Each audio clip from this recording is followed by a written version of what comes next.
Hello बच्चों, नमस्कार। स्वागत है आपका अपने परिवार अंकित एजुकेशन अड्डा पर। आज हम बात करने वाले हैं आपके RRB NTPC, group D, RPF और एएलपी के महत्वपूर्ण प्रश्नों के बारे में। ये आज हमारा 103वां सेट है और इसमें हम कुछ रेशियो और प्रोपोर्शन के बहुत ही महत्वपूर्ण क्वेश्चन लेकर आए हैं जो एग्जाम की दृष्टि से महत्वपूर्ण है। और यहाँ पर हम सॉल्व करेंगे ट्रिक के माध्यम से। लिखा है, एक कॉलेज में यदि लड़कों की संख्या का 15% लड़कियों की संख्या के 1/3 के बराबर है तो कॉलेज में लड़कों की संख्या और लड़कियों की संख्या का अनुपात ज्ञात करें। देखिएगा, मान लेते हैं कॉलेज में जो लड़के हैं वो बॉयज़ हैं, वो बी हैं, गर्ल्स हैं वो लड़कियां जी हैं। ठीक है, यही मान लें।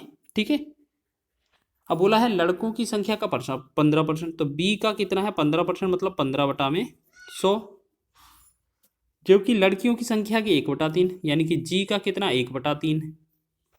ठीक है, तो ये 15 5 या 15 हो जाएगा, 5 से 20 पंचे 100 हो जाएगा। तो हमने देखा ये 3v/20 और g/3 क्रॉस गुणा करेंगे अगर हम इसमें, तो ये कितना होगा 9b, 3 त्रिका 9, 9b बराबर 20g। ठीक है, अब हमसे पूछा है लड़कों की संख्या और लड़कियों की संख्या का अनुपात। तो लड़कों की संख्या क्या है b, तो b को यहीं पर रहने देंगे। g यहाँ से लेकर हम दूसरी तरफ नीचे ले आएंगे, बराबर 20 इस तरफ ही रहने देंगे और 9 इस तरफ ले जाएंगे। तो ये जो बनेगा 20/9 इसका हमारा आंसर हो जाएगा। तो 20/9 हमारा ऑप्शन नंबर ए दिया हुआ है। आसान प्रश्न है, बस आपको समझने की आवश्यकता है और एग्जाम में अगर आया तो इस निश्चित ही हम इस क्वेश्चन को बना लेंगे। चलिए आगे बढ़ें। नेक्स्ट क्वेश्चन है हमारा, एक छोटी कंपनी में महिला और पुरुष कर्मियों की संख्या का अनुपात 2:3 है।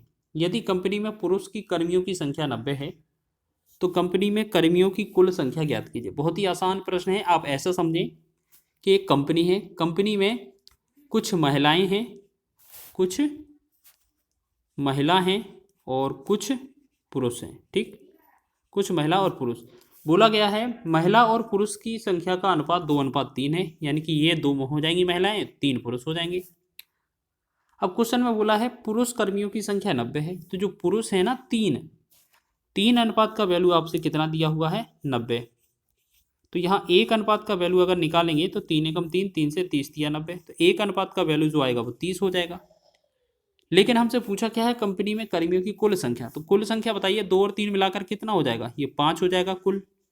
तो हमसे 1 अनुपात का वैल्यू 3 है तो 5 अनुपात का वैल्यू पूछा है, तो हम क्या करेंगे 30 का गुणा कर देंगे 5 में, तो 5 15, 150 इसका राइट आंसर हो जाएगा। तो डी ऑप्शन इसका राइट है। ठीक है, समझ में आया आपको? इस तरीके से एग्जाम में बस बन सकता है क्वेश्चन। चलिए, तो बहुत ही आसान लैंग्वेज में हम आपको बता रहे हैं जो कि आपके एग्जाम की दृष्टि से महत्वपूर्ण है और आप आसानी से कर रहे होंगे। आगे देखते हैं। नेक्स्ट क्वेश्चन है हमारा, दो संख्याओं का अंतर उनके योग के 30% के बराबर है। बड़ी संख्या और छोटी संख्या का अनुपात ज्ञात कीजिए। बहुत ही आसान प्रश्न है। आप ऐसे समझें क्वेश्चन को कि दो संख्याएं जो है ना हमारे पास, जो दो संख्याएं हैं ना हमारे पास, वो हमारे पास संख्या क्या है, एक x और एक y। दो संख्याएं x और y हैं। अगर दोनों का योग निकाला जाएगा तो x + y करना होगा और अंतर निकाला जाएगा तो x - y करना होगा। ठीक है, तो बोला क्या है उनके योग के 30%, तो योग का करेंगे 30%, मतलब 30%, 30%। ठीक है, बटा में 100 कर देंगे। उनके योग का 30%, अच्छा मिस्टेक है, आगे से पूरा पढ़ा नहीं हमने। दोनों संख्याओं का अंतर उनके योग का 30% के बराबर है, तो उनको योग का 30% कर देंगे 30 बटा में 100, तो ये बराबर हो जाएगा। तो हमने बराबर में लिख लिया है। ठीक है, बस ये क्या है आगे पीछे लिख दिए हैं। आप ऐसे समझ लीजिए, इसको ऐसे समझ लीजिए कि पहले जो हमारी संख्याएं x और y हैं उनका जो अंतर रहेगा वो x - y रहेगा। इसका जो वैल्यू है वो योग का 30% है, तो x + y का 30% है। ठीक है, तो आप ऐसे समझें 30% का मतलब 30 बटा में 100 और 1 0 से 1 0 कट जाएगा। ठीक, तो आप इसको करें सॉल्व, तो x - y तो सेम लिखा रहेगा और x + y उस तरफ है, इस तरफ नीचे आएगा, तो ये प्लस नीचे इंटू में था, यहाँ भाग में हो जाएगा, बट और बराबर में ये 3/10 हो जाएगा। ठीक है, 3/10। तो आप ऐसे समझें कभी भी क्वेश्चन में अगर x + y और x - y का वैल्यू दिया है हमें, तो हमें क्या करना होता है कि अगर इन दोनों को एक बार जोड़ देंगे और 1 2 से भाग कर देंगे तो बड़ी संख्या निकल आएगी, और एक बार इन दोनों को घटा देंगे और 2 से भाग कर देंगे तो हमारी छोटी संख्या निकल आएगी। जब अनुपात निकालना है तो हमें भाग करने की आवश्यकता नहीं है, बस क्या करना है, अगर अनुपात निकालना है ना बड़ी से छोटी में, तो आप क्या करेंगे, एक बार इन दोनों को जोड़ देंगे तो ये 13 बन जाएगा, एक बार इन दोनों को घटा देंगे तो ये 7 बन जाएगा। ठीक है, 3 और 10 13 और 3 और 10 का अंतर 7। अब बटा में 2 और बटा में 2 इस वजह से नहीं किया, ये हमारा आपस में कट जाएगा, तो इस वजह से हमने बटा में नहीं किया है, क्योंकि हमें कभी भी संख्या निकालते हैं तो हम दोनों को जोड़कर 2 से भाग करते हैं तो बड़ी संख्या, और दोनों को घटाकर मतलब अंतर करके 2 से भाग करते हैं तो छोटी संख्या। तो इस प्रकार हमारा 13:7 इसका राइट आंसर हो रहा होगा, ऑप्शन नंबर बी इसका सही है। ठीक है, समझ में आया सभी को।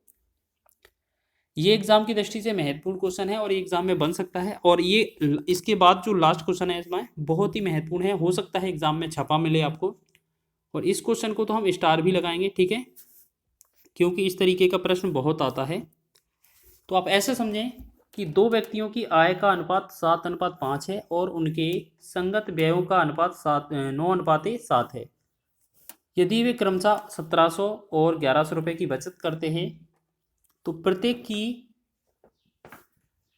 व्यक्ति की संगत आय ज्ञात कीजिए। ठीक है, करने को तो बहुत सारे तरीके हैं इसके।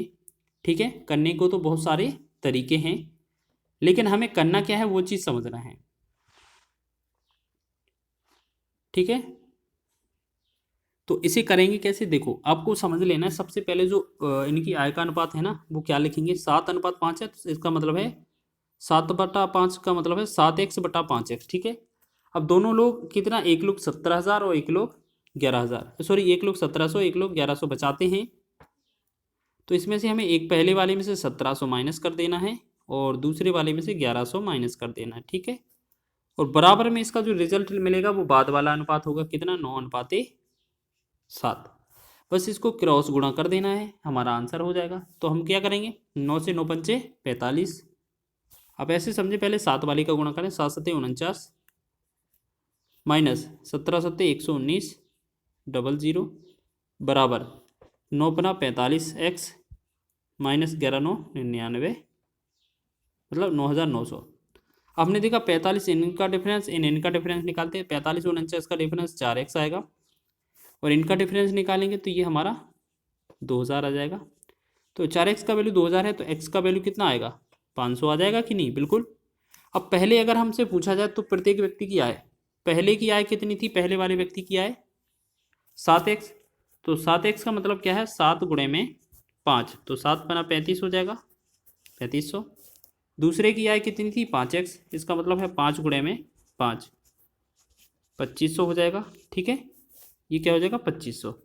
तो जो 3500 और 2500 होगा वो हमारा राइट आंसर हो जाएगा। ठीक है, एक तो तरीका ये है आपका, ठीक, और एक शानदार तरीका, इससे हमारा ऑप्शन नंबर डी आंसर हो जाएगा। और एक तरीका हम आपको और बताते हैं जो कि आपके एग्जाम में पूछा जा सकता है इसी तरीके से अगर बना, तो पहले अनुपात क्या है आय का, 7 और 5 है। ठीक, दूसरा बाद वाला अनुपात क्या है व्यय का, 9 और 7 है।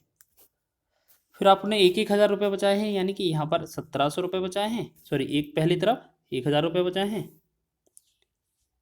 1,000 नहीं 1100, और दूसरी तरफ 1700। ठीक, आप ऐसे समझें कि 7 का 7 में गुणा किया और 9 का 5 वाले में गुणा किया, तो 7 7 49 और 5 9 45, तो 49 और 45 का डिफरेंस कितना है, 4 है, तो 4 की जगह ये 4x हो जाएगा। ठीक है, इतना समझ में आया। और इस तरफ इन दोनों का गुणा करें, ठीक है, इस तरफ इन दोनों का गुणा करें, तो आप ऐसे समझें, देखो हो सकता है ये थोड़ा आगे पीछे लिख दिया हो हमने, अच्छा ये क्या है, आगे पीछे लिख गया है, तो इसको ऐसे समझें, गलती से लिख गया है, आप इसको इरेज कर लें। देखिएगा पहले ये क्या है, ये वाला इस तरफ था और वो वाला उस तरफ था। ठीक है, गलती से इस तरफ उस तरफ लिख गया दोनों। पहले वाले का 1700 था, यानी कि पहला 1700 था, दूसरा वाला 1100 था। ठीक, अब इनको क्या करना है, हमें इसको भी क्रॉस गुणा करना है, तो ये क्या करेंगे, 17 7 119 मतलब ये एक यहाँ पर 11,900 हो जाएगा, और इस तरफ गुणा करेंगे तो ये 11 9 99, यानी कि ये हो जाएगा 9,900, और यहाँ पर डिफरेंस निकालेंगे तो यहाँ भी 2,000 निकलेगा। तो हमने क्या देखा, जो ऊपर वाला 4x बनेगा वो 2,000 के बराबर हो जाएगा, यानी कि जो 4x रहेगा वो 2000 के बराबर हो जाएगा। तो 1 की वैल्यू निकालेंगे, 4 एकम 4, 4 पंचे 20, यानी कि ये बनेगा 500। तो 1 अनुपात का वैल्यू कितना आ गया, 500। अब पहले हमारा 7 अनुपात था, तो ये 7 अनुपात बनाएंगे अगर, तो ये बनेगा 3500, 7 बना 35। और 5 अनुपात बनाएंगे तो ये बनेगा 25, तो ये बनेगा कितना, 2500। तो जो 3500 2500 है ना, वही हमारा आंसर हो जाएगा। ऑप्शन नंबर डी इसका सही है। अगर ये सभी क्वेश्चन का लेवल अच्छा लगा है, अगर ट्रिक पसंद आई है, तो प्लीज़ वीडियो को लाइक करें, शेयर करें, और चैनल पर नए हैं तो चैनल को सब्सक्राइब कर लें, ठीक है। और ये लास्ट वाला क्वेश्चन तो बहुत ही महत्वपूर्ण है, हम आपको स्टार लगा कर देते हैं, ये एग्जाम में बन सकता है आपके।